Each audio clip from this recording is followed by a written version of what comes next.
കർത്താവിൻ്റെ പരിശുദ്ധമായ നാമം വാഴ്ത്തപ്പെടുമാറാകട്ടെ.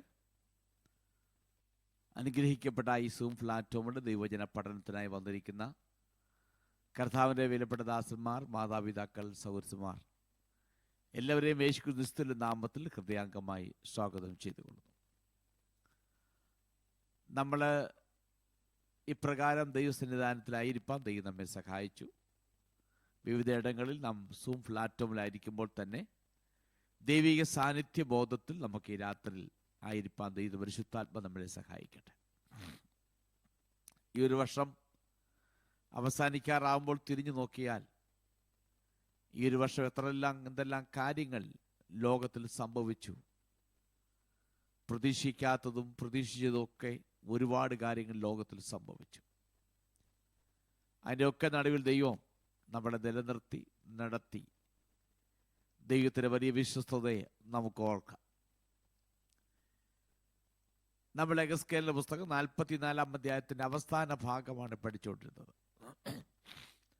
44-ാം അധ്യായത്തിനകത്ത് പുരോഹിതന്മാരെ കുറിച്ച് പറഞ്ഞ് ആരംഭിക്കുന്നുണ്ട്. അവരുടെ തെറ്റുകളെക്കുറിച്ച്, അവരെ ഏൽപ്പിച്ച സ്ഥാനത്ത് വിശ്വസ്തരായി അവർ വേല ചെയ്തില്ല, അവർ മ്ലേച്ഛത പ്രവർത്തിച്ചു, ഹൃദയത്തിലും ജഡത്തിലും പരിച്ഛേദനയില്ലാത്തവരെ ശുശ്രൂഷയുടെ വിശുദ്ധ മന്ദിരത്തിൽ അതിൻ്റെ കാര്യാദികൾ ചെയ്യുവാൻ വേണ്ടി ഏൽപ്പിച്ചു. അവരെ അതിൻ്റെ മേൽവിചാരകന്മാരാക്കി തീർത്തു. ഇങ്ങനെ ദൈവത്തിൽ നിന്നും അകന്നുപോയി ദൈവത്തോട് പാപം ചെയ്തതായി രേഖപ്പെടുത്തി. എന്നാൽ യഹോവയായ ദൈവം പറയുന്നു, നിന്റെ അകൃത്യം നീ തന്നെ വഹിക്കണം. എന്നാൽ അങ്ങനെ അകൃത്യം ചെയ്ത, പാപം ചെയ്ത ആ ലേവി ഗോത്രത്തിനോട് ദൈവത്തിൽ പറയുന്നു, ഞാൻ നിങ്ങളെ എൻ്റെ ആലയത്തിൻ്റെ കാര്യവിചാരകന്മാരാക്കി തീർക്കും. അവരായിരുന്നിടത്തുനിന്ന് മറ്റൊരു തലത്തിലേക്ക് അവരെ കൊണ്ടുപോയി വീണ്ടും അവരെ പുനരുദ്ധരിക്കുവാൻ വേണ്ടിയാണ് യഹോവയെ ദൈവം ആഗ്രഹിക്കുന്നു. ഞാൻ അവരെ കാര്യവിചാരകന്മാരാക്കി മാറ്റുമെന്നും അവരെ എൻ്റെ ആലയത്തിൽ ശുശ്രൂഷയിൽ അവർ മുൻപിൽ നിൽക്കണമെന്നും ഇങ്ങനെയുള്ളതായ അനുഭവങ്ങളിലേക്ക് അവരെ ആക്കി വെക്കുമെന്ന് പറയുന്നുണ്ട്. എന്നാൽ കുറെ കൂടി താഴോട്ട് വരുമ്പോൾ ഇസ്രായേൽ മുഴുവൻ തെറ്റിപ്പോയപ്പോഴും എൻ്റെ സന്നിധിയിൽ വിശ്വസ്തയോട് നിന്ന സാദോക്കിൻ്റെ പുത്രന്മാരായിരിക്കുന്ന ലേവി പുരോഹിതന്മാരെ കുറിച്ച് പറയുമ്പോൾ അവർ മേൽവിചാരകന്മാരോ വാതിൽ കാവൽക്കാരോ അല്ല. അവരെ ദൈവം മറ്റൊരു ഉയർന്ന തലത്തിലേക്ക് അവരെ കൊണ്ടുപോവുകയാണ്. അവിടെ പറയുന്നത്, നിങ്ങൾ എൻ്റെ അടുത്ത് വരണം, നിങ്ങൾ എൻ്റെ മുമ്പാകെ നിൽക്കണം, നിങ്ങൾ എൻ്റെ മേശയുടെ അരികിൽ വന്നിട്ട് നിങ്ങൾ അതിൻ്റെ കാര്യവിചാരണ നടത്തണം എന്നിങ്ങനെ പറഞ്ഞ് അവരെ ശുശ്രൂഷയുടെ മറ്റൊരു തലത്തിലേക്ക് അവരെ കൊണ്ടുപോകുന്നതായി നമുക്ക് കാണാൻ കഴിയുന്നുണ്ട്. നമ്മൾ ആ ഭാഗത്ത് പഠിച്ചത്, വിശ്വസ്തയോട് ദൈവത്തെ സേവിച്ചാൽ ദൈവം നമ്മെ മാനിക്കും, നമ്മെ ഉയർത്തും, നടത്തും എന്നൊക്കെയാണ് അതിൽ നിന്ന് പഠിച്ചത്. അടുത്തത് പുരോഹിതന്മാർക്ക് ധരിക്കേണ്ട വസ്ത്രത്തെക്കുറിച്ച് പറയുന്നുണ്ട്. വേർപ്പാൻ സാധ്യതയില്ലാത്ത ശണം കൊണ്ടുണ്ടാക്കിയ ലിനൻ എന്ന് പറയുന്ന അതുകൊണ്ടുണ്ടാക്കിയ ഡ്രസ്സായിരിക്കണം ധരിക്കേണ്ടത്. അവിടെ അവർ വേർക്കുവാൻ പാടില്ല. ആലയത്തിനകത്ത് സമാധാനത്തോടും സന്തോഷത്തോടും അതിൻ്റെതായിരിക്കുന്ന നിലയിൽ വേണം ആലയത്തിനകത്ത് ശുശ്രൂഷ ചെയ്യേണ്ടത്. അതുകൊണ്ട് അവർ ധരിക്കേണ്ട വസ്ത്രത്തിൻ്റെ കാര്യങ്ങൾ പറയുന്നുണ്ട്. കൂടാതെ അവർ ശുശ്രൂഷയ്ക്ക് വേണ്ടി ഉപയോഗിക്കുന്ന വസ്ത്രം അവരുടെ ശുശ്രൂഷയ്ക്ക് ശേഷം അത് മടക്കി ആലയത്തിനകത്ത് അവർക്ക് വേണ്ടി ഒരുക്കപ്പെട്ടിരിക്കുന്ന സ്ഥലമുണ്ട്, അവിടെ അത് ചേഞ്ച് ചെയ്ത് മടക്കി വെക്കണം. വെളിയിൽ പോകുമ്പോൾ ഈ ആലയത്തിനകത്ത് ഉപയോഗിച്ച ഡ്രസ്സ് ഇടാൻ പാടില്ല. ആ വെളിയിൽ ഉപയോഗിക്കുന്ന ഡ്രസ്സ് വേറെ, വെളിയിൽ ഉപയോഗിക്കുന്ന ഡ്രസ്സ് കൊണ്ട് അകത്തും ഒന്നും ചെയ്യാൻ പാടില്ല. അകത്ത് ശുശ്രൂഷിക്കുമ്പോൾ ഇടുന്നതായ ഡ്രസ്സ് വെളിയിൽ കൊണ്ടുപോകുവാനും പാടില്ല. എന്ന് പറഞ്ഞാൽ എല്ലാം അതിന് സിസ്റ്റമാറ്റിക്കായിട്ടുള്ളതായ ഒരു ക്രമീകരണമാകുന്ന നിലയിലാണ് ദൈവം ഈ കാര്യങ്ങളൊക്കെ ചെയ്തിരിക്കുന്നത്. ഒക്കെ ദൈവം എസ്കേലിന് പറയുമ്പോൾ എസ്കേൽ കണ്ട ദർശനത്തിലൂടെ കണ്ട ആലയത്തിനകത്തെ സിസ്റ്റമാറ്റിക് അതിൻ്റെതായിരിക്കുന്ന ആ ഒരു കാര്യങ്ങൾ വളരെ ക്രമീകരണമാകുന്ന നിലയിലാണ് പറഞ്ഞേക്കുന്നത്. തോന്നുന്നത് പോലെ ആർക്ക് എന്തു ചെയ്യാമെന്നല്ല, ദൈവം വച്ചിരിക്കുന്ന വ്യവസ്ഥയിൻ പ്രകാരം വരണം. അല്ലാതെ അവനവന് തോന്നുന്നത് പോലെ എന്തു ചെയ്യാം എന്നല്ല അതിന് ആഗ്രഹിക്കും. ദൈവം വെച്ചിരിക്കുന്ന വ്യവസ്ഥയിലൂടെ വേണം ആലയത്തിൻ്റെ അകത്ത് വരേണ്ടതും ആലയത്തിൻ്റെ അകത്ത് പ്രവേശിച്ച് ആലയത്തിൽ കർത്താവിന് വേല ചെയ്യേണ്ടത്. ഇന്ന് നമ്മുടെ ഇന്നത്തെ വീക്ഷണത്തിലേക്ക് നോക്കുമ്പോൾ വേണേ ആളുകൾ ചോദിക്കും, ഇതിനകത്ത് വചനത്തിൽ തെളിവുണ്ടോ? ഇങ്ങനെ 1000 കൂട്ടം കാര്യങ്ങൾ പറഞ്ഞ് തള്ളുന്നതായി നമുക്ക് കാണാൻ കഴിയുന്നുണ്ട്. ദൈവിക ശുശ്രൂഷയ്ക്ക് അതിൻ്റെ മാന്യതയുണ്ട്, അതിൻ്റെതായിരിക്കുന്ന നിലവാരങ്ങളുണ്ട്. അതുകൊണ്ട് ശുശ്രൂഷയിൽ ഏർപ്പെടുന്നവർ അതിൻ്റെ നിലവാരത്തോടുകൂടെ വേണം ആലയത്തിൻ്റെ അകത്ത് ശുശ്രൂഷയ്ക്ക് വേണ്ടി വരേണ്ടത് എന്നുള്ളത് നാം മനസ്സിലാക്കേണ്ട ചില കാര്യങ്ങളാണ്. അടുത്ത ആ പുരോഹിതനെ കുറിച്ച് പറയുമ്പോൾ അവൻ്റെ ഭാഗ്യമാകുന്ന പ്രകടനത്തെക്കുറിച്ച്, അവൻ്റെ മുടി നീട്ടാൻ പാടില്ല, മൊട്ടയടിക്കാൻ പാടില്ല, അവന് യോഗ്യമാകുന്ന നിലയിൽ അവൻ തലമുടി ക്ഷൗരം ചെയ്തിരിക്കണം എന്ന് വളരെ വ്യക്തമായി പറയുന്നുണ്ട്. മറ്റൊന്ന്, അവന് വിവാഹം എങ്ങനെയായിരിക്കണം? വിധവന്മാരെയും ഉപേക്ഷിക്കപ്പെട്ട സ്ത്രീകളെയോ ഒന്നും വിവാഹം കഴിക്കാൻ പാടില്ല. പുരോഹിത കുടുംബത്തിൽപ്പെട്ടതായ പെൺകുട്ടികളെയോ അല്ലെങ്കിൽ പുരോഹിതന്റെ വേർപാട് നിമിത്തം വിധവയായിത്തീരുന്ന സ്ത്രീകളെയോ അങ്ങനെയുള്ളവരെ വേണം വിവാഹം കഴിക്കേണ്ടതെന്ന് വ്യക്തമായി പറയുന്നുണ്ട്. അടുത്ത 23 മുതൽ 24 വാക്യങ്ങളിൽ പുരോഹിതന്മാരുടെ കർത്തവ്യത്തെക്കുറിച്ച് പറയുന്നു. പുരോഹിതന്മാർ ജനത്തെ വിശുദ്ധിയും അശുദ്ധിയും തമ്മിലുള്ളതായ വ്യത്യാസത്തെക്കുറിച്ച് അവരെ പഠിപ്പിക്കണം. പ്രബോധനത്തിലൂടെയും ചില ദൃഷ്ടാന്തങ്ങളിലൂടെ ജനത്തെ ദൈവവചനം പഠിപ്പിക്കണമെന്ന് വ്യക്തമായി പറയുന്നുണ്ട്. ജനത്തെ ദൈവവചനം പഠിപ്പിക്കണം. അടുത്തത്, അവർ ജനത്തിനിടയിൽ ന്യായാധിപന്മാരായി നിലകൊള്ളണം. പഴയ കാലഘട്ടത്തിൽ മോശയുടെ പ്രമാണം വെച്ച് നോക്കുമ്പോൾ പുരോഹിതന്മാർ ന്യായാധിപന്മാരായിരുന്നു. കാരണം അവർക്ക് ദൈവത്തിൻ്റെ നിയമങ്ങളിലും ചട്ടങ്ങളിലും നന്നായി അറിവുള്ളത് കൊണ്ട് അവർ തന്നെ പല കാര്യങ്ങളും ന്യായവിധി നടത്തി കാര്യങ്ങൾ ചെയ്തിരുന്നു. അതുകൊണ്ട് ഇവിടെ പറയുന്നു, പുരോഹിതന്മാർ ന്യായാധിപന്മാരായിരിക്കണം. അവർ ദൈവത്തിൻ്റെ ചട്ടങ്ങളും പ്രമാണങ്ങളും മനസ്സിലാക്കി അതും പ്രകാരം അവർ അനുസരിക്കുന്നവരും അതിനെ പിന്തുടരുന്നവരുമായിരിക്കണം. ശബത്തിന്റെ കാര്യത്തിൽ ശബത്തുകൾ വിശുദ്ധമായി തന്നെ അവരതിനെ കാണുകയും ആ നിലയിൽ അതിനെ നടത്തുകയും ചെയ്യണം. എന്നാൽ പുരോഹിതന്മാർ ശവത്തെ തൊടുവാൻ പാടില്ല. സ്വന്തമായ ഏറ്റവും ക്ലോസ് റിലേറ്റീവ് ആയിരിക്കുന്ന മാതാവോ പിതാവോ അങ്ങനെയുള്ളവർ മരിക്കുമ്പോൾ അരികിൽ പോവുകയോ തൊടുകയോ ഒക്കെ ചെയ്യാം. എന്നാൽ അകന്നതായിരിക്കുന്നതായ ബന്ധങ്ങളുടെ അടിസ്ഥാനത്തിൽ ഒരു ശവത്തെയും തൊടുവാൻ പാടില്ല, അവൻ അശുദ്ധനായിത്തീരും. ക്ലോസ് റിലേറ്റീവ് ആയിരിക്കുന്ന മാതാപിതാക്കളുടെ ബന്ധത്തിലൊക്കെ തൊടുകയാണെങ്കിൽ 7 ദിവസം ശുദ്ധീകരണ പ്രകാരം അവനായിരിക്കണം. 7-ാം ദിവസം ആലയത്തിൽ വന്ന് അവൻ ശുദ്ധീകരണത്തിന് വേണ്ടി നിർദ്ദേശിക്കപ്പെട്ട യാഗം ദൈവസന്നിധിയിൽ അനുഷ്ഠിക്കണം. ഇത്രയും കാര്യങ്ങളാണ് നമ്മൾ പഠിച്ചു നിർത്തിയത്. നമ്മൾ അതിന് 28 മുതൽ 31 വാക്യങ്ങൾ വായിച്ചു. ചില കാര്യങ്ങൾ പറഞ്ഞാണ് നമ്മൾ അവസാനിപ്പിച്ചത്. അതുകൊണ്ട് നമുക്ക് അവിടെ നിന്നും ആരംഭിക്കാം. 28-ാമത്തെ വാക്യം മുതൽ 31-ാമത്തെ വാക്യം വരെ ഒന്ന് വായിക്കാം. അവരുടെ അവകാശമോ ഞാൻ തന്നെ അവരുടെ അവകാശം. നിങ്ങൾ അവർക്ക് ഇസ്രായേലിൽ സ്വത്തൊന്നും കൊടുക്കരുത്. ഞാൻ തന്നെ അവരുടെ സ്വത്താകുന്നു.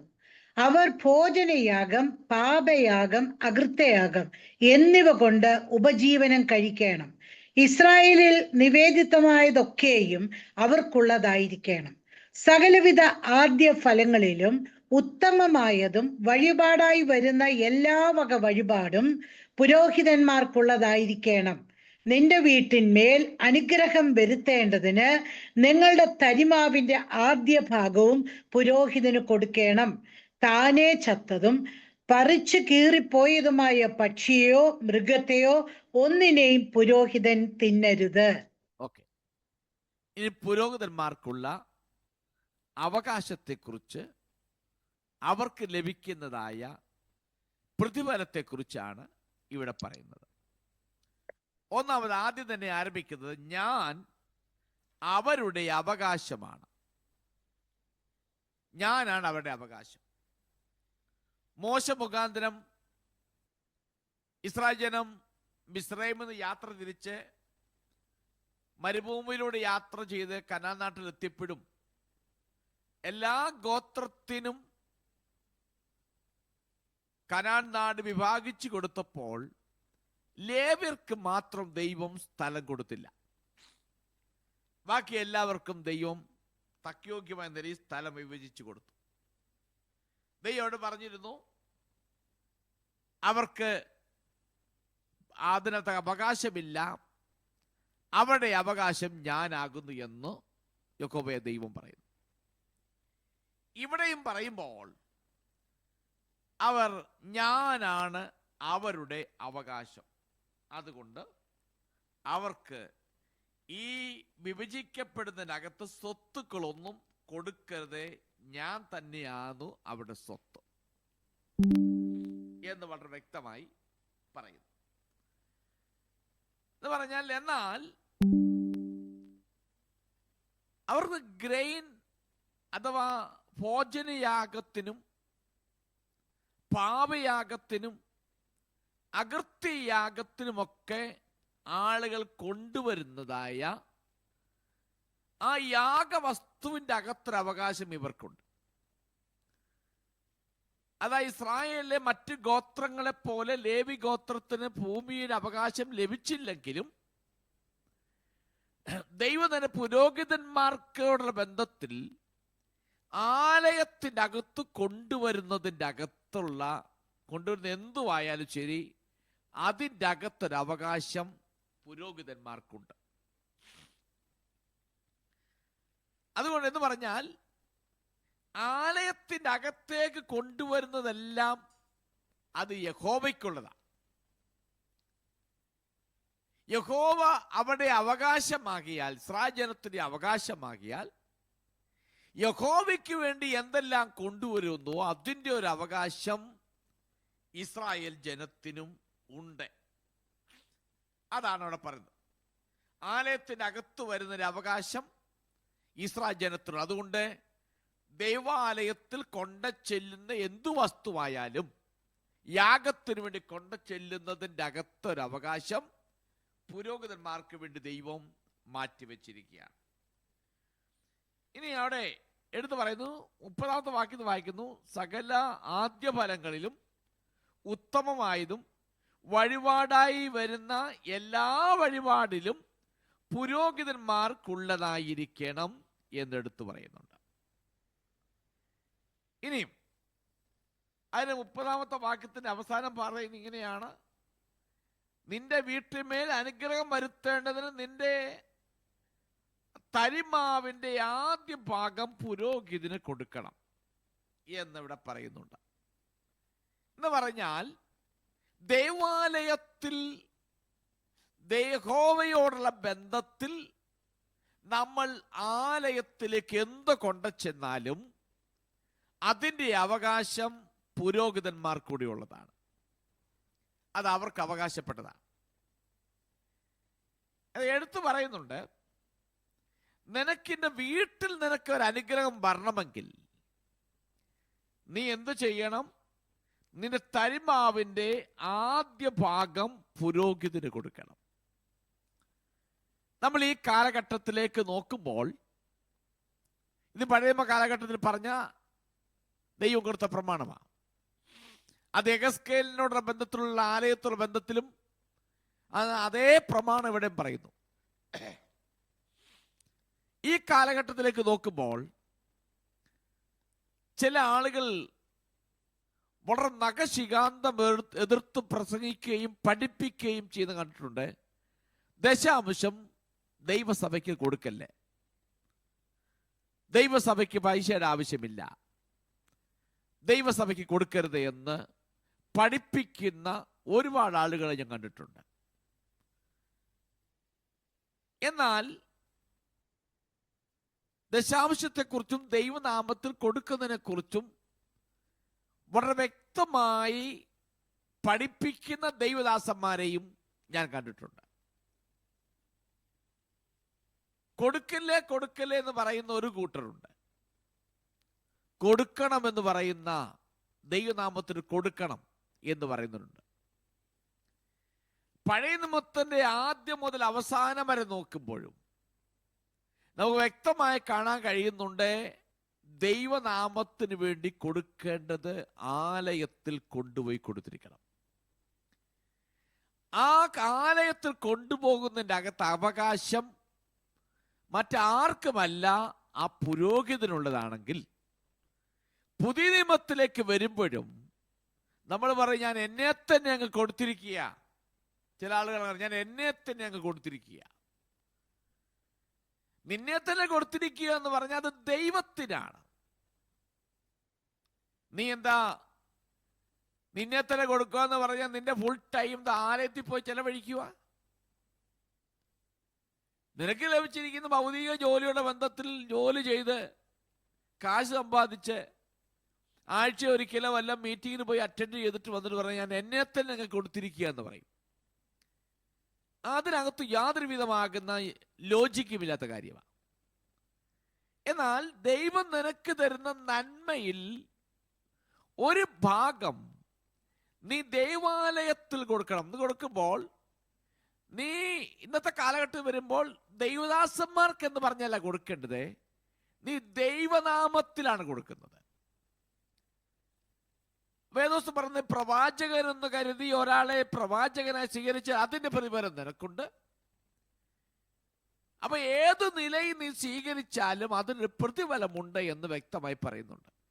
അങ്ങനെയെങ്കിൽ കർത്താവിന്റെ അടുക്കൽ പരീശന്മാർ വന്ന് ഈ നാണയം കാണിച്ച് ചോദിച്ചു, കൈസർക്കുള്ളതാണ് ചോദിക്കും. കർത്താവ് പറയുന്നത് അതിന്റെ മേലെടുത്താരുടേതാ. കൈസർക്കുള്ളത് കൈസർക്കും, ദൈവത്തിനുള്ള ദൈവത്തിനുമാന്ന് പറയുന്നുണ്ട്. അപ്പൊ അങ്ങനെയെങ്കിൽ ദൈവമക്കൾക്ക് ലഭിക്കുന്ന നന്മയുടെ ഒരു ഭാഗം ദൈവത്തിനുള്ളതാകിയാൽ അത് ആലയത്തിൽ കൊണ്ടുവന്ന് കൊടുക്കുമ്പോൾ അതിൻ്റെ അകത്തൊരു അവകാശം ദൈവദാസന്മാർക്കുള്ളതാണ്. ഇന്ന് കാലം പുരോഗമിച്ചപ്പോൾ സാലറി മറ്റുമാണെങ്കിൽ തന്നെയും ദൈവദാസന്മാർക്കുള്ള അവകാശമാണത്. അത് ആരും ഇല്ലാതാക്കാൻ ശ്രമിച്ച് എവിടെ വായിക്കുന്നു, നിന്റെ നന്മ കുറഞ്ഞു പോകത്തേയുള്ളൂ. കൊടുക്കുന്ന എന്ന് പറയുന്നവന്റെ ജീവിതത്തിൽ നന്മ കുറയല്ലാതെ കൊടുക്കുന്നവരുടെ ജീവിതത്തിൽ നന്മ വർദ്ധിച്ചിട്ടുണ്ട്. കൊടുപ്പീൻ എന്നാൽ നിങ്ങൾക്ക് കിട്ടുമെന്നാണ് പറയുന്നത്. ഞാൻ കണ്ടിട്ടുണ്ട് പഴയ പിതാക്കന്മാരും എൻ്റെ പിതാവൊക്കെ ലഭിക്കുന്നതിന് കറക്റ്റ് ദശാംശം മാറ്റിവെക്കുന്ന കണ്ടിട്ടുണ്ട്. അത് കറക്റ്റ് ദശാംശം മാറ്റി വെച്ചിട്ട് അത് കൊണ്ടുപോയി ദൈവാലയത്തിൽ കൊടുക്കുന്ന കണ്ടിട്ടുണ്ട്. കർത്താവിന്റെ നാമത്തിന് വേണ്ടി കൊടുത്തവരാരും തകർന്നു പോയതായിട്ടോ നശിച്ചു പോയതായിട്ടോ ഞാൻ ഇതുവരെ കണ്ടിട്ടില്ല. അതുകൊണ്ട് നിങ്ങൾക്ക് എന്ത് ലഭിക്കുന്നു അതിൻ്റെ ഒരു ഓഹരി ദൈവത്തിനുള്ളതാകിയാൽ അത് ആലയത്തിൽ നിങ്ങൾ കൊണ്ടുപോയി അത് കൊടുത്തിരിക്കണം. അത് നമ്മുടെ ദൗത്യമാണ്. ഇവിടെ വായിക്കുന്നു, നിനക്ക് അനുഗ്രഹം വരുത്തേണ്ടത്. നമ്മളെപ്പോഴും പ്രാർത്ഥിക്കുന്നു, താവേ എന്നെ അനുഗ്രഹിക്കണമേ, എന്നെ അനുഗ്രഹിക്കണമേ. നമ്മുടെ കാര്യം മനസ്സിലാക്കണം. നമ്മുടെ ജീവിതത്തിൽ നന്മ വരുവാൻ, ഭൗതികമായി നേട്ടങ്ങൾ ഉണ്ടാകുവാൻ, ആത്മീയമായി വർദ്ധിക്കാനൊക്കെ കാരണം നമ്മുടെ പിന്നിൽ പ്രാർത്ഥിക്കുന്ന ചില ദൈവദാസന്മാരുണ്ട്, ദൈവമക്കളുണ്ട്. പ്രത്യേകിച്ച് ദൈവമാക്കി വച്ചിരിക്കുന്ന ദൈവദാസന്മാരുണ്ട്. അവർ രാപ്പകൽ നമുക്ക് വേണ്ടി പ്രാർത്ഥിക്കുന്നവരാണ്. നമ്മുടെ കുഞ്ഞുങ്ങളുടെ നന്മയ്ക്ക് വേണ്ടി, നമുക്ക് വേണ്ടി അവർ രാപ്പകൽ പ്രാർത്ഥിക്കുന്നവരാണ്. അങ്ങനെയാണ് വചനം പഠിപ്പിക്കുന്നത്. അവർ ജാഗരിക്കുന്നവർ, നമുക്ക് വേണ്ടി, നമ്മുടെ ആത്മാക്കൾക്ക് വേണ്ടി ജാഗരിക്കുന്നവരാണെന്ന് രേഖപ്പെടുത്തിയിട്ടുണ്ട്. അപ്പൊ അതുകൊണ്ട് ദൈവം തരുന്ന നന്മ ദൈവനാമത്തിലുള്ളതാകിയാൽ ആ സന്തോഷത്തോട് കൊടുക്കുന്നവനെ ദൈവം അനുഗ്രഹിക്കും. അത് ദൈവത്തിനുള്ളത് കൊടുക്കുമ്പോൾ അതിൻ്റെ അവകാശം ദൈവദാസന്മാർക്കുള്ളതാണ്. ഇനിയും അതിൻ്റെ അവസാന ഭാഗം എന്നെ ഒത്തിരി സന്തോഷിപ്പിച്ചു. നീ ഏതെങ്കിലും വിധത്തിൽ പുരോഹിതന് കൊടുക്കാൻ, പുരോഹിതൻ തിന്നരുത്. താനെ ചത്തതും എന്ന് പറഞ്ഞാൽ ആമി ശവമായി തീർന്നതിന് ഒന്നും തിന്നരുത് എന്ന് വളരെ വ്യക്തമായി പറയുന്നുണ്ട്. എന്ന് പറഞ്ഞാൽ അത് നിന്നെ അശുദ്ധമാക്കുന്നതാണ്. പുരോഹിതന് കൊടുക്കണമെന്ന് പറഞ്ഞിട്ട് താഴെ പറയുമ്പോൾ താനെ ചത്തതും പറിച്ചു കീറി തിന്നു പോയതുമായ പക്ഷിയോ മൃഗത്തെയോ ഒന്നിനെയോ പുരോഹിതൻ തിന്നരുത് എന്ന് പറയാം. പുരോഹിതന് കൊടുക്കുകയും ചെയ്യല്ലേ, പുരോഹിതനെ കഴിക്കുകയും ചെയ്യല്ലേ. അപ്പോൾ ആരംഭിച്ചിട്ട് ഈ അധ്യായം അവസാനിക്കുമ്പോൾ കൊണ്ട് അവസാനിപ്പിക്കുന്നത് ദൈവികമാകുന്ന സന്നിധിയിൽ നിങ്ങൾ കൊടുക്കേണ്ടത് കൊടുക്കാതെ ദൈവത്തിന് അവകാശപ്പെട്ടതാകിയാൽ അതിൻ്റെ അവകാശം ദൈവദാസന്മാർക്കുള്ളതാണ്. എന്നാൽ എന്ന് പറഞ്ഞാൽ അവർക്ക് ഈ ഭൂമിയിൽ അവരുടെ അവകാശം സ്വർഗത്തിലെ ദൈവമാണ്. അതുകൊണ്ട് ഈ രാത്രിയിൽ ഈ വചനത്തിൻ്റെ അവസാന ഭാഗം പറഞ്ഞു നിർത്തുന്ന പോലെ, ഒന്ന്, നമ്മൾ വിശ്വസ്തയോട് ദൈവത്തെ സേവിക്കുക. ദൈവം നമ്മെ അധികത്തിന് വിചാരകന്മാരാക്കും. സാദോക്കിന്റെ പുത്രന്മാരെ ദൈവം പ്രത്യേകമായി കണ്ടെത്തി അവരെ ചില സ്ഥാനങ്ങളിലേക്ക് ആക്കി വെച്ചതായി കാണുന്നു. നമ്മുടെ അടുത്ത അധ്യായത്തിൽ വരുമ്പോഴും സാദോക്കിന്റെ പുത്രന്മാർക്ക് വേണ്ടി ദൈവം ചെയ്യുന്ന കാര്യങ്ങളെക്കുറിച്ച് വ്യക്തമായി അടുത്ത അധ്യായത്തിലും പറയുന്നുണ്ട്. മറ്റൊന്ന്, ദൈവനാമത്തിന് വേണ്ടി നമ്മൾ കൊടുക്കുക എന്നവരായി തീരണം.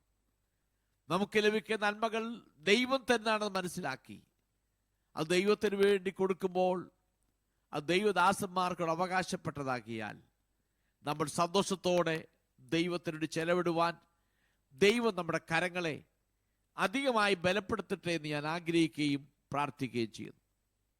നമുക്ക് തുടർന്ന് 45-ാം അധ്യായത്തിലേക്ക് നമുക്ക് പ്രവേശിക്കാം.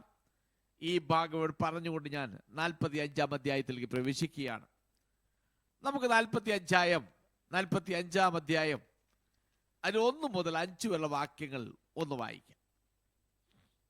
ദേശത്തെ അവകാശമായി ചീട്ടിട്ട് വിഭാഗിക്കുമ്പോൾ നിങ്ങൾ ദേശത്തിന്റെ ഒരു വിശുദ്ധ അംശം യഹോവയ്ക്ക് വഴിപാടായി അർപ്പിക്കണം.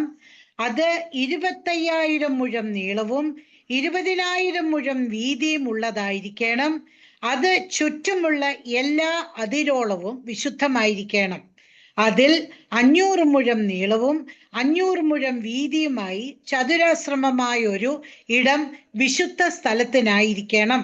അതിന് ചുറ്റുപാട് 50 മുഴം സ്ഥലം വെളിംപ്രദേശമായി കിടക്കണം.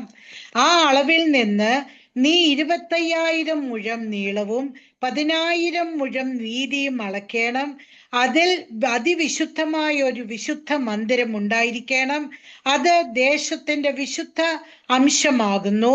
അത് യഹോവയ്ക്ക് ശുശ്രൂഷ ചെയ്യുവാൻ അടുത്തു വരുന്നവരായി വിശുദ്ധ മന്ദിരത്തിലെ ശുശ്രൂഷകന്മാരായ പുരോഹിതന്മാർക്കുള്ളതായിരിക്കണം. അത് അവരുടെ വീടുകൾക്കുള്ള സ്ഥലവും വിശുദ്ധ മന്ദിരത്തിനുള്ള വിശ്രാമ സ്ഥലവുമായിരിക്കണം. പിന്നെ 25,000 മുഴം നീളവും 10,000 മുഴം വീതിയുമുള്ളത് ആലയത്തിന്റെ ശുശ്രൂഷകന്മാരായ ലേവ്യർക്ക് പാർപ്പാൻ ഗ്രാമങ്ങൾക്കായുള്ള സ്വത്തായിരിക്കണം. ഓക്കെ. ഇസ്രായേൽ ജനത ഞാൻ മുമ്പേ ഓർപ്പിച്ചതുപോലെ കനാൻ നാട്ടിൽ എത്തിച്ചേർന്നപ്പോൾ യഹോവയായ ദൈവം യോശുവ മുഖാന്തരം അവർക്കെല്ലാം ആ സ്ഥലം വിഭാഗിച്ചു കൊടുത്തതായി നമ്മൾ കാണുന്നുണ്ട്. യോശുവയുടെ പുസ്തകം 17 മുതൽ 19 അധ്യായങ്ങൾ നമ്മൾ വായിച്ചു നോക്കുമ്പോൾ ദൈവം അവർക്ക് വിഭജിച്ചു കൊടുത്ത കാര്യങ്ങളെക്കുറിച്ച് വളരെ വ്യക്തമായി രേഖപ്പെടുത്തിയിട്ടുണ്ട്. ഈ അധ്യായം യഹോവയ്ക്കായി ഒരു സ്ഥലം വേർതിരിക്കണം എന്ന് പറയുന്നുണ്ട്. യെഹെസ്കേൽ കണ്ട ആലയത്തിൻ്റെ ഉള്ള ബന്ധത്തിൽ ഭൂമിയുടെ യഥാർത്ഥമാകുന്ന ഒരു വിതരണത്തെക്കുറിച്ച്, വിഭജനത്തെക്കുറിച്ച് പറയുന്നുണ്ട്. ഇസ്രായേൽ ഗോത്രങ്ങൾക്കിടയിൽ വിതരണം ചെയ്യുന്നതിന് ഭാഗമായി യഹോവയ്ക്ക് വേണ്ടി പ്രത്യേകമാകുന്ന ഒരു പ്രദേശം ഉണ്ടായിരിക്കണം. അത് വിശുദ്ധമായിരിക്കണം. അത് വലിയ ഭൂപ്രദേശമായിരിക്കണം എന്ന് പറയുന്നുണ്ട്. നമ്മളെ മുൻപോട്ട് പോകുമ്പോൾ യെഹെസ്കേൽ 47, 48 അധ്യായങ്ങളിൽ വിവിധ ഗോത്രങ്ങൾക്കായി ദേശം വിഭജിച്ചു കൊടുക്കുന്നതായി രേഖപ്പെടുത്തിയിട്ടുണ്ട്. അതിനകത്ത് വിഷയം അതാണ്. ഇവിടെ ദേശത്തിന് ഒരു ഭാഗത്ത് മാത്രമേ പരാമർശിക്കുന്നുള്ളൂ. ആലയത്തിൻ്റെയും വിശുദ്ധ സ്ഥലത്തിൻ്റെയും സ്ഥാനത്തെക്കുറിച്ച് പറയുന്നുണ്ട്. നമ്മൾ ഈ ഭാഗം വായിക്കുമ്പോൾ മനസ്സിലാക്കാൻ കഴിയുന്നത് ആലയം എവിടെ ആയിരിക്കണം, അതിൻ്റെ സ്ഥാനം പറയുന്നുണ്ട്, അതിൻ്റെ അളവ് പറയുന്നുണ്ട്. എന്നിട്ട് ഈ ഭൂമി നേരിട്ട് കർത്താവിൻ്റെതാണ്. അതേസമയം ദൈവത്തിനുള്ള അവകാശം മാറ്റിയതിനു ശേഷം ബാക്കിയുള്ളത് ഗോത്രങ്ങളുടെ അവകാശമായി മാറ്റുന്നു. നാം ഈ 1 മുതൽ ഉള്ള വാക്യങ്ങളിൽ കണ്ടത് ആദ്യം ദൈവത്തിന് വേണ്ടി വേർതിരിക്കുക, പിന്നെ പുരോഹിതന്മാർക്ക് വേണ്ടി, പിന്നെ പുരോഹിതന്മാരെ സഹായിക്കുന്ന ലേവ്യർക്ക് വേണ്ടി, പിന്നീടാണ് ഇസ്രായേൽ ജനത്തിനു വേണ്ടി സ്ഥലം വിഭാഗിച്ചു കൊടുക്കുന്നത്. ഇതിൽ നമുക്കൊരു കാര്യം മനസ്സിലാക്കാൻ കഴിയുന്നത് ആദ്യം ദൈവത്തിനുള്ളത്.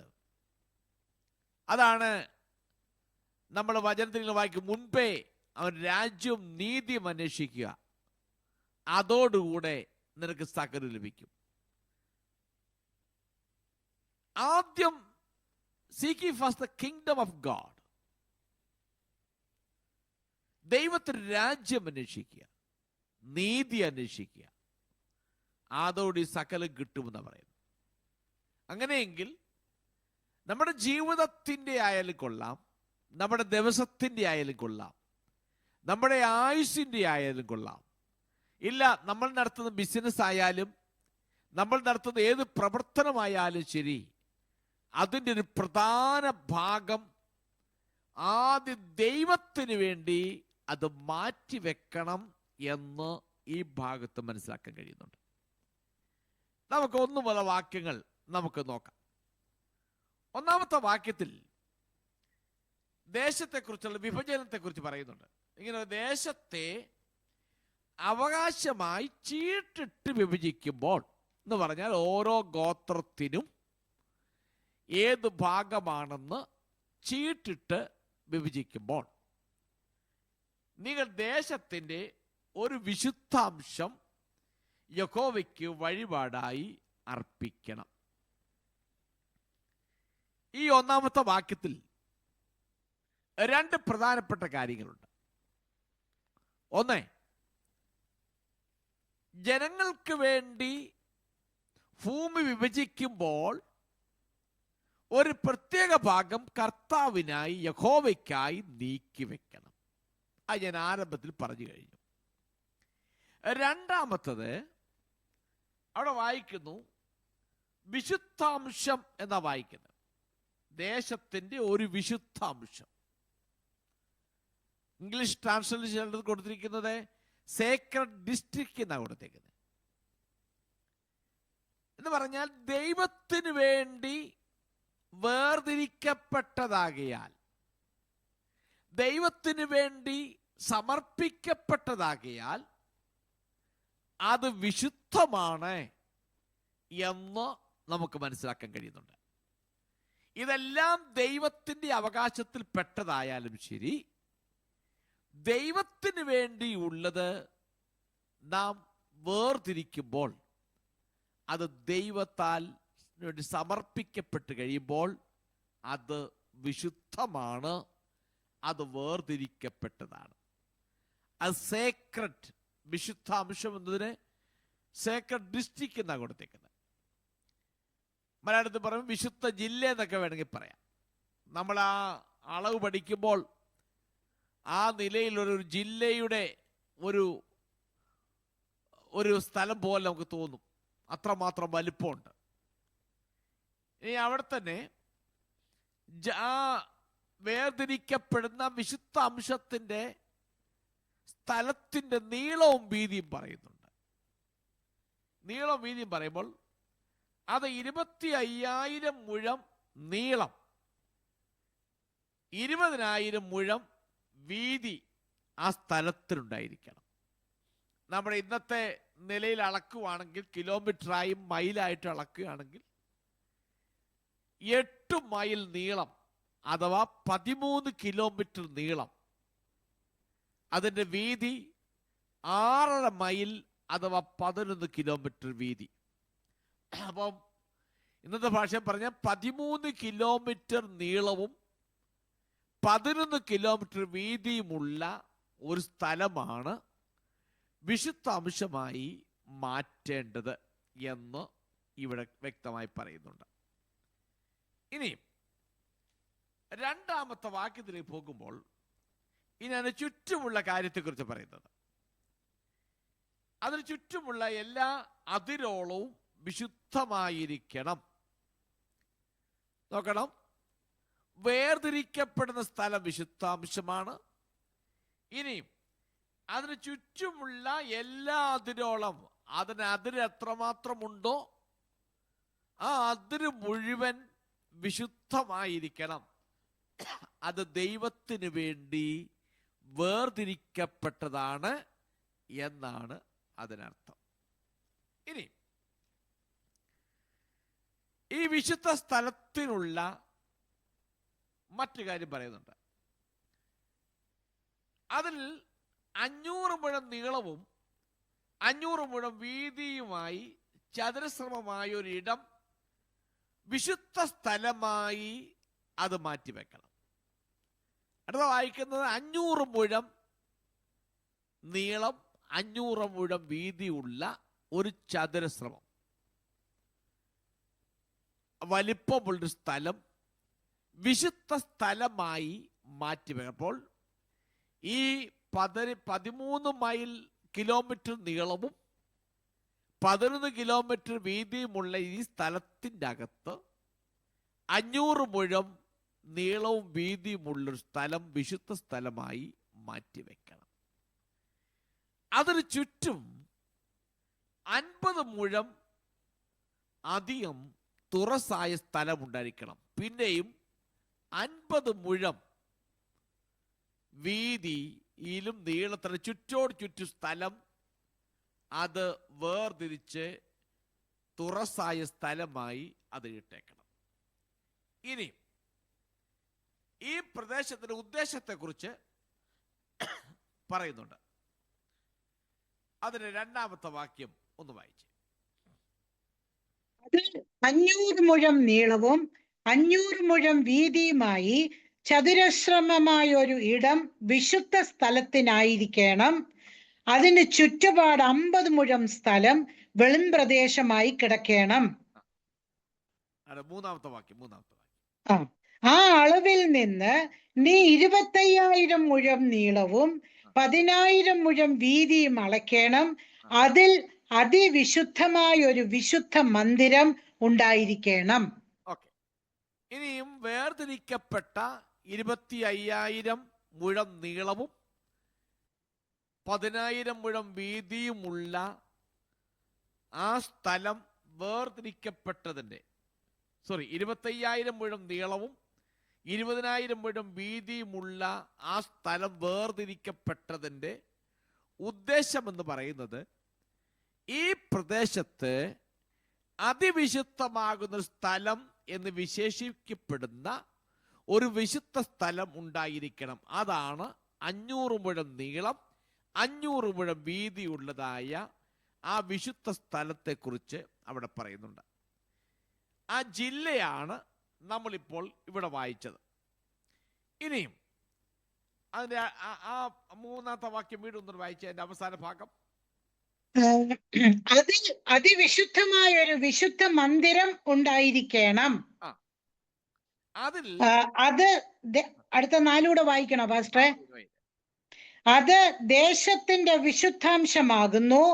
അത് യഹോവയ്ക്ക് ശുശ്രൂഷ ചെയ്യുവാൻ അടുത്തു വരുന്നവരായി വിശുദ്ധ മന്ദിരത്തിലെ ശുശ്രൂഷകന്മാരായ പുരോഹിതന്മാർക്കുള്ളതായിരിക്കണം. അത് അവരുടെ വീടുകൾക്കുള്ള സ്ഥലവും വിശുദ്ധ മന്ദിരത്തിനുള്ള വിശുദ്ധ സ്ഥലവും ആയിരിക്കണം. അപ്പൊ ഇവിടെ പറയുന്നത് വിശുദ്ധ ജില്ലയുടെ വലിപ്പം പറയുന്നു. അതിനുശേഷം അതിൻ്റെ അകത്തുള്ള ഒരു കൊച്ചു സ്ഥലം, വിശുദ്ധ സ്ഥലം 500 മുഴം നീളവും വീതിയുമുള്ള സമചതുരം. അതിന് ചുറ്റോട് ചുറ്റും 50 മുഴം തുറസായ സ്ഥലമുണ്ടായിരിക്കണം. ഇനിയും അങ്ങനെ സേക്രട്ടായിരിക്കുന്ന ഒരു ഡിസ്ട്രിക്ട് ഉണ്ടാകാനുള്ള കാരണം അതിവിശുദ്ധ സ്ഥലം എന്ന് വിശേഷിക്കപ്പെടുന്ന ഒരു വിശുദ്ധ സ്ഥലം അതിനകത്ത് ഉൾപ്പെടുത്തണം എന്ന് പറഞ്ഞാൽ ദൈവത്തിന് അധിവസിക്കുവാൻ വേണ്ടിയുള്ളതായ ഒരിടം അതിന് നടുവിലുണ്ടായിരിക്കണം. ഇത് ആരാധനയുടെ കേന്ദ്ര സ്ഥലമാണ് എന്നാണ്. ഇനി മുൻപോട്ട് പോകുമ്പോൾ പുരോഹിതന്മാർക്ക് വേണ്ടിയുള്ള ഭാഗം പറയുന്നുണ്ട്. ഇതിനോട് ചേർന്ന് തന്നെ വിശുദ്ധ ഭൂമിയുടെ ഒരു ഭാഗം വിശുദ്ധ സ്ഥലത്തിൽ സേവിക്കുന്ന പുരോഹിതന്മാർക്ക് വേണ്ടി മാത്രമുള്ളതാണ്. അവർക്ക് താമസിക്കുവാനുള്ളതായ ഇടമാണ്. അവരെ വീടുകൾക്ക് സ്ഥലം നൽകുകയും അവരെ വിശുദ്ധ കർത്തവ്യങ്ങളെ പിന്തുണയ്ക്കുകയും ചെയ്യുന്ന ലേവ്യർക്കും കൂടെ ഇത് കഴിഞ്ഞുള്ളൊരു സ്ഥലം കൊടുക്കുന്നുണ്ട്. അപ്പൊ ആദ്യം ഈ ഒരു വിശുദ്ധമാകുന്ന ഒരു വലിയ ഇടം, അതിനകത്ത് 500 മുഴം നീളവും വീതിയുമുള്ള സ്ഥലം, അതിന് ചുറ്റോട് ചുറ്റും തുറസായ ഓപ്പൺ ഗ്രൗണ്ട് ആയിരിക്കണം. അതിൻ്റെ അതിരുകൾ വരെ അത് വിശുദ്ധമായിരിക്കണം. നമുക്കറിയാം മോശയോടുള്ള ബന്ധത്തിൽ അവർ മരുഭൂമി യാത്ര ചെയ്യുമ്പോൾ കർത്താവ് ഹോരേ പർവ്വതത്തിൽ കൂടെ കൂടെ പ്രത്യക്ഷപ്പെട്ട് പറയും, പർവ്വതത്തിന്റെ അടിവാരത്തിലെങ്കിലോ പർവ്വതത്തെങ്കിലോ ഒരുത്തനും കയറി വരുതേ എന്ന് വളരെ വ്യക്തമായി പറയുന്നുണ്ട്. അപ്പൊ അങ്ങനെയെങ്കിൽ ദൈവത്തിന്റെ സാന്നിധ്യമുള്ള സ്ഥലമാണ് ആ ഇരിക്കുന്ന ആലയം വെക്കുന്ന സ്ഥലവും അതിനോട് ചുറ്റോടുള്ള സ്ഥലം മുഴുവൻ ദൈവത്തിന്റെ സാന്നിധ്യത്തിന്റെ അകത്തുള്ളതാണ്. അപ്പോൾ അതാണ് പറയുന്നത്, ചുറ്റോട് ചുറ്റും അതിനകത്ത് മുഴുവൻ അത് വിശുദ്ധമാണ്. അപ്പൊ ദൈവത്തിന് വേണ്ടി വേർതിരിക്കപ്പെടുന്ന ഒന്ന്, ആ സ്ഥലം വിശുദ്ധമാണ്. 2, നമ്മൾ എന്ത് ചെയ്താലും അതിൻ്റെ ആരംഭം ദൈവത്തിന് വേണ്ടി മാറ്റിവെക്കണം. അത് ദൈവത്തിന് വേണ്ടി മാറ്റിവെച്ചിട്ട് അത് ദൈവത്തിന് വേണ്ടി വേർതിരിക്കപ്പെട്ടത്, ദൈവത്തിന് വേണ്ടി സമർപ്പിക്കപ്പെട്ടത് എന്നൊക്കെ വളരെ വ്യക്തമായി നമുക്ക് കാണാൻ കഴിയുന്നുണ്ട്. ഞാൻ വാക്കിയുടെ അവസാനിപ്പിക്കാൻ വേണ്ടി പോവുകയാണ്. നമ്മൾ ഇന്ന് രാത്രി ചിന്തിച്ചതുപോലെ ദൈവത്തിന് വേണ്ടി കൊടുക്കുന്നവരായി, പ്രവർത്തിക്കുന്നവരായി, പ്രയോജനപ്പെടുന്നവരായി നമുക്ക് ജീവിക്കാം. നമ്മുടെ ജീവിതത്തിൽ നന്മയുണ്ടാകുവാൻ, ഭൗതിക നന്മകളൊക്കെ ഉണ്ടാകുവാൻ ദൈവരാജ്യത്തിന് വേണ്ടി നമ്മളാൽ കഴിയുന്നത് ചെലവായി പോകട്ടെ. മറ്റൊന്ന്, ഈ ഭൂമി മുഴുവൻ ദൈവത്തിന്റെ അധികാരത്തിന് കീഴിലാണെങ്കിലും ദൈവത്തിന് വേണ്ടി വേർതിരിക്കപ്പെടുമ്പോൾ ആ സ്ഥലം വിശുദ്ധമായി മാറ്റപ്പെടുന്നു. 2, അതിൻ്റെ അതിരോളം വിശുദ്ധമാകുന്നു. അതിൻ്റെ അകത്ത് ദൈവത്തിന് വസിക്കുവാൻ ദൈവം ഒരു സ്ഥലം ഒരുക്കുന്നു എന്ന് ചുരുക്കിക്കൂട്ടി പറഞ്ഞാൽ, ജനങ്ങളുടെ ഒത്ത നടുവിൽ തൻ്റെ വിശുദ്ധ മന്ദിരം സ്ഥാപിക്കുന്ന, അതിനിടയിൽ വസിക്കാൻ ആഗ്രഹിക്കുന്ന ഒരു ദൈവത്തെക്കുറിച്ചാണ് നമുക്ക് കാണാൻ കഴിയുന്നത്. ദൈവം അനുവദിച്ചാൽ ഈ ഭാഗവും വെളിപ്പാട് പുസ്തകത്തിലെ ചില ഭാഗങ്ങളോട് കമ്പയർ ആയിട്ട് അടുത്ത ആഴ്ചയിൽ ദൈവോനിച്ച ഞാൻ പഠിപ്പിക്കാൻ ആഗ്രഹിക്കുകയാണ്.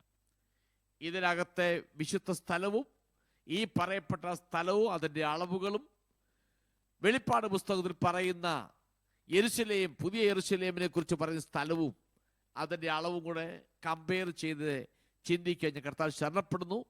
ഈ രാത്രി ദൈവം നമ്മെ എല്ലാവരെയും അനുഗ്രഹിക്കുമാറാകട്ടെ.